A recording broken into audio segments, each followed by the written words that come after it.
Your great love has pierced through the darkness. Your great love extends to the skies. Your great love. My friend and worship pastor, David Santistevan, is knocking it out of the park. He's writing songs, developing young musicians, releasing worship leaders, and releasing albums. His church, Allison Park Church, has just put out a new record called Undying Love. It's a live album, and it's great. So I had the privilege to interview him, and so in the following interview, we talked about things like co-writing and working with your worship team and how to move beyond just week-to-week maintenance mode. I hope you enjoy this, especially if you're a worship leader, and I encourage you to just sit back and enjoy this interview, and also make sure to pick up the new record, Undying Love. It's at iTunes, and there'll be some more information on that at the end of this video. Enjoy the interview.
Well, I'm here with David Santistevan, and we're going to talk about their album, Undying Love. It's Allison Park Worship, and it's a real awesome time to talk about worship, to talk about songwriting for the church. And David, thanks for being with us, man. Hey, no problem, Nate. Thanks so much for having me here on your site. Looking forward to chatting. Yeah, man. So why don't you just start by telling us your story, talk a little bit about how you became a worship leader, maybe share with us when you started playing your instrument, I don't know, whatever is on your heart there. Sure, yeah. Well, my story as a worship leader, I guess it started with, I can think back to when I started taking piano lessons when I was 7 years old, and probably for the first 5 years, I absolutely hated it. I didn't want to be defined by music. It wasn't the cool thing to do. Mm-hmm. All the young guys were out there playing sports, and my parents made me take piano lessons, and so I was sort of like ashamed of it. And then there came this time, though, probably 5 years into playing the piano, where I encountered the presence of God for the first time. And I was raised in the local church, so I knew all the Bible stories. I was in church 3 times a week. I knew how to play the game. But when I really encountered Jesus for the first time, that's when sort of my journey as a worship leader began. I sort of brought together this passion for music and this passion for the Lord. And I felt like that was what God was calling me to do, to use my music as a means to bring people into God's presence, to teach people more about God, to bring people into the presence of God. And so I started out, just playing keys. I actually was never much of a singer. When I was younger, I never thought I would ever sing or write songs or actually even ever lead worship. I just started playing on worship teams. I was the little keyboard player in the background, and eventually as I started doing that, people were saying, you know what, Dave, you should start singing. I'd laugh at them. I'd be like, yeah, me sing? Yeah, right. You're kidding me. But eventually I just kind of felt like there was, God was drawing me to do this. So I started to do it. Probably the first few times I led worship, people were probably plugging their ears. It was so bad. But, I just started, in my church, and when I was in junior high, I just started to do it. And then eventually it just became something that I felt like God was kind of breathing upon me to do and gifting me to do and releasing me to do. So, that's sort of where I got started. And so, it's always been this. I mean, I've always loved music and creativity, and even more than that, I love the presence of God. And so when those two come together, I just feel like I'm in my element, So that's sort of my journey, and just have, gone from there. So that's great. That's awesome. Yeah, and you've been, so how long has it been now? How many years have you been doing this as a full-time worship pastor? I've been a full-time worship pastor since 2006. Okay. So I guess it's been about 6, going on 7 years. And all those years are at Allison Park? Or? Yep. Okay. Great. Yeah. So yeah, I was leading worship a lot before then, but this was kind of the first time where I came on staff at a church and sort of put some roots down and started doing this full time. So, excellent. Yeah. Before we move on, I want to make sure my phone doesn't ring again. Did you hear that?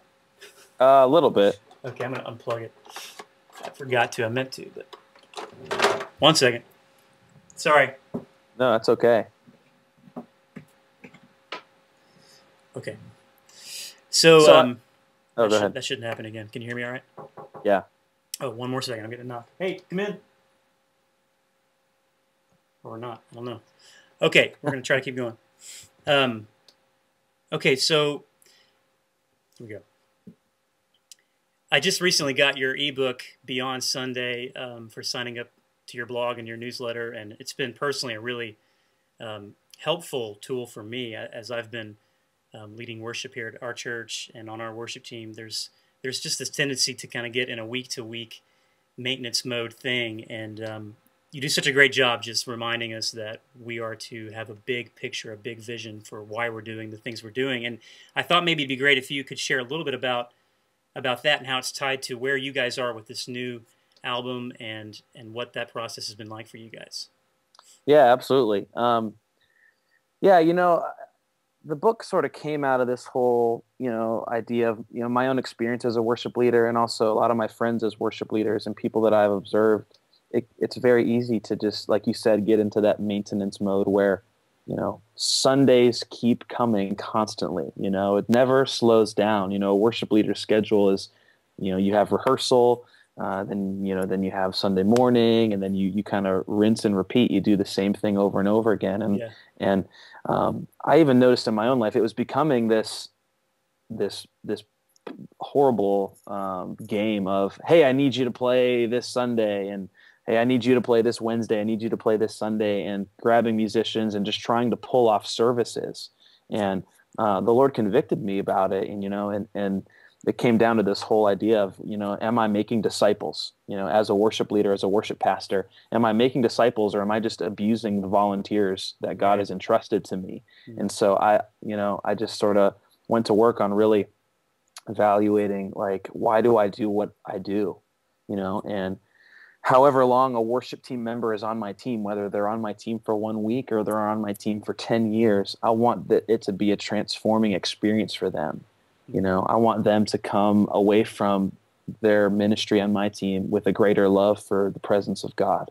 I want them to excel in their musical ability. I want to raise up other worship leaders, and other musicians. I want to send people out to other churches and to other nations, to do this thing called worship. And so I guess, discipleship is just a real passion of mine. And it's also a passion of our church at Allison Park. So it really comes down from our pastor, who is all about, equipping others to do the work of the ministry. It's not just about the pastors doing their thing, getting up on stage, being the rock star, having the church watch them, and then everybody goes home. But it's, who can we release to do this? Who are the worship leaders, in our midst that we can release? Maybe they're not extremely talented right now, but what potential do they have? How can we help them get to the next level? So I think as a church, we're constantly doing that, not just in the creative arts department that I lead, but also just across the board. We have a ministry school, where we're, raising up church planters and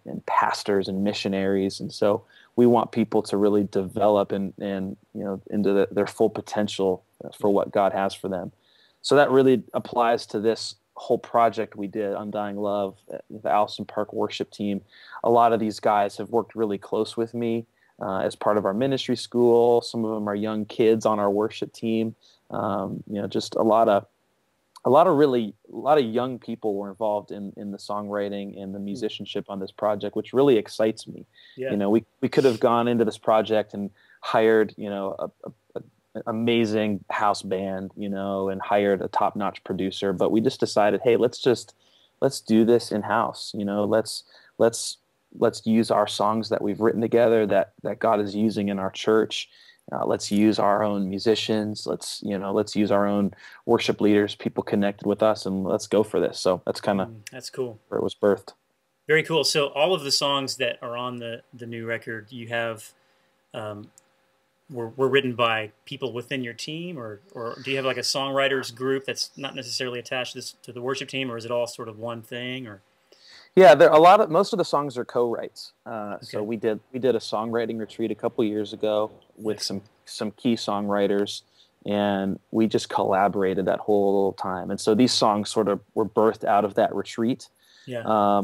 So there is one cover song we do, which actually just happens for like 1 minute on the record. The song "No One Higher" from Steve Fee and North Point. That was just such a cool moment during the live night of recording that we decided to keep it, because like the volume of praise that was erupting in that moment was so cool. So, but everything else, yeah. Hey man, it's I didn't know that was a Steve Fee song, so that shows you how out of it I am, I guess. But it's cool. It's just really cool for me to see you actually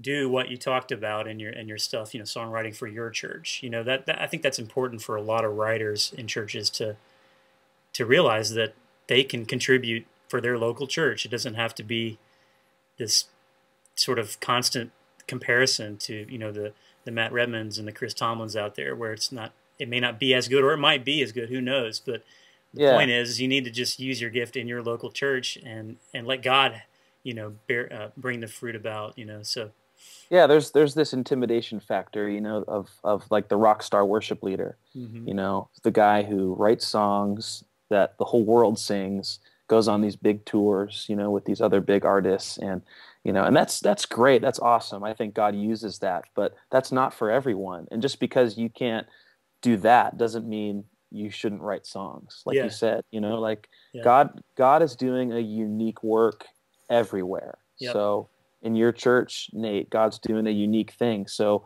your church needs your songs, your voice. You want to give voice to your church. And the same thing here in Pittsburgh. God's doing something unique in our community and in the churches we're planning. And so I want to have my antenna up, my ears open to hear the voice of God and write. Even if my songs don't get sung by everybody around the world, or even if my songs aren't even crafted as great as Chris Tomlin or Matt Redman, it's okay. I think we just need to let, release songwriters to just write. That doesn't mean we should be sloppy about it, but just use what God has given you, use your gift, and just get it out there. Yeah. And there's something really powerful about it being your song that your church is singing.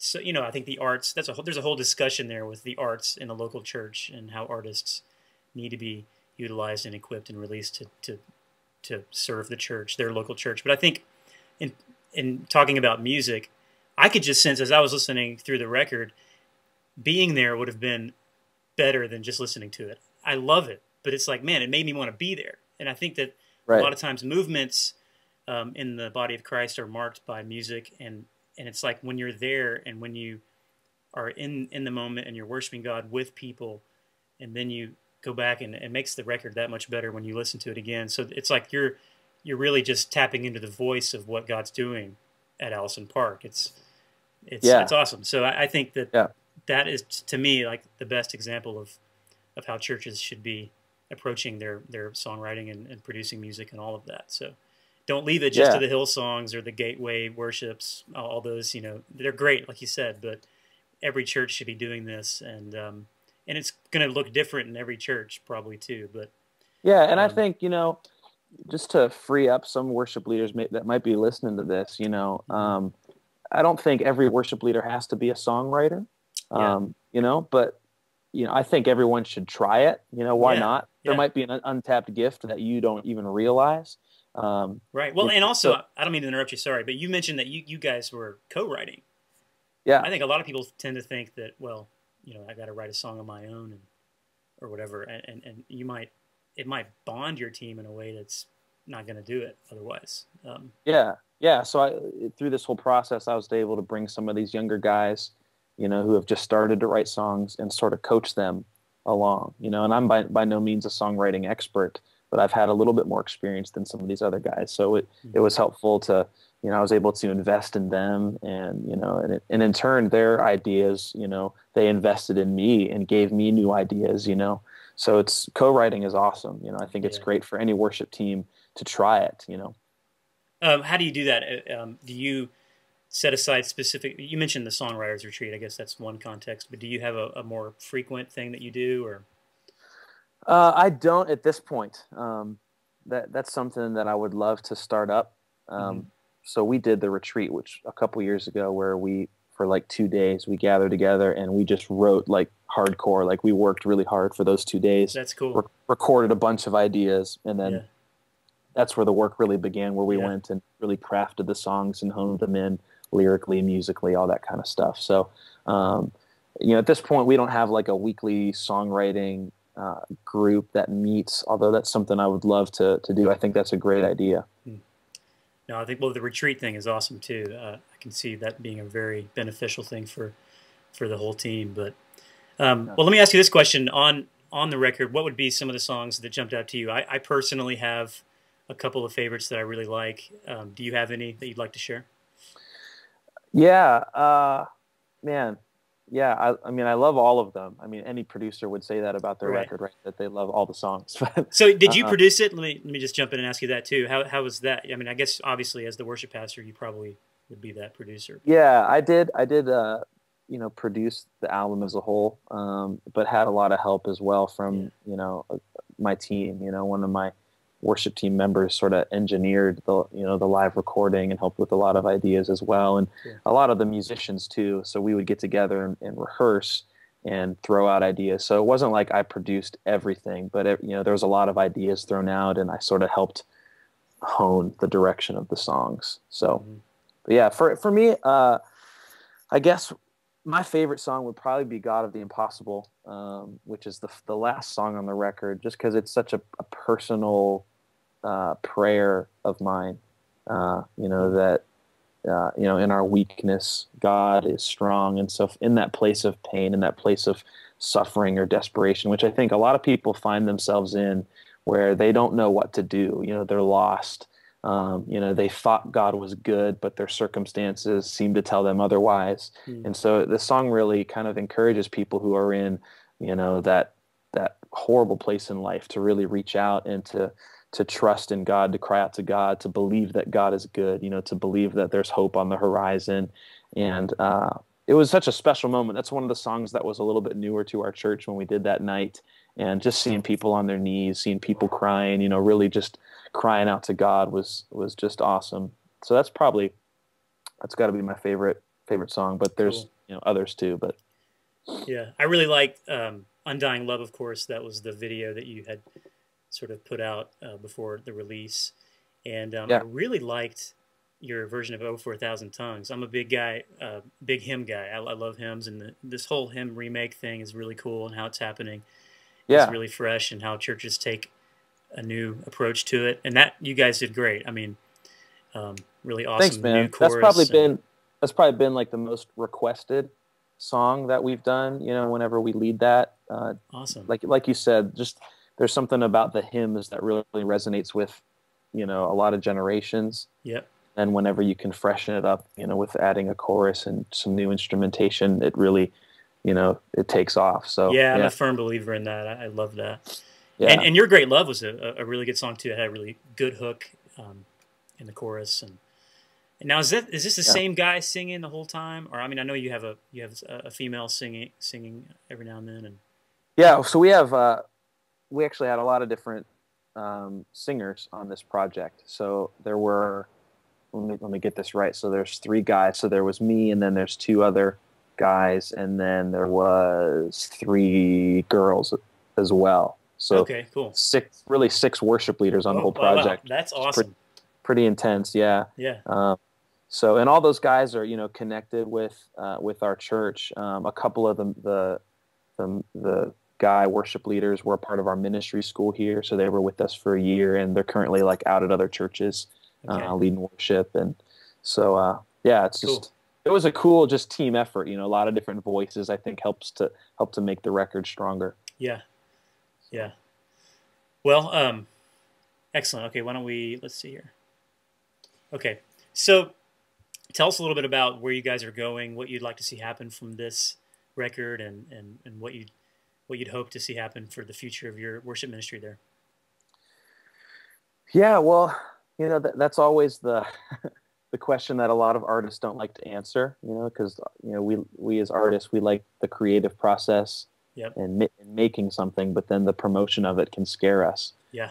But you know, I'm really excited. You know, I want to see these songs really live and take root in people's hearts. You know, I think worship music is meant to be lived to, and not just listened to, you know, on your iPhone or you know in your car, but really to become the soundtrack for your life. And so my prayer is that it would just really give feet to people to live out their calling, to live for the glory of God, you know, to take risks for the kingdom of God, you know, to do great things. And so my prayer is that, you know, that it would really just resonate with people, that the songs would motivate people to take action.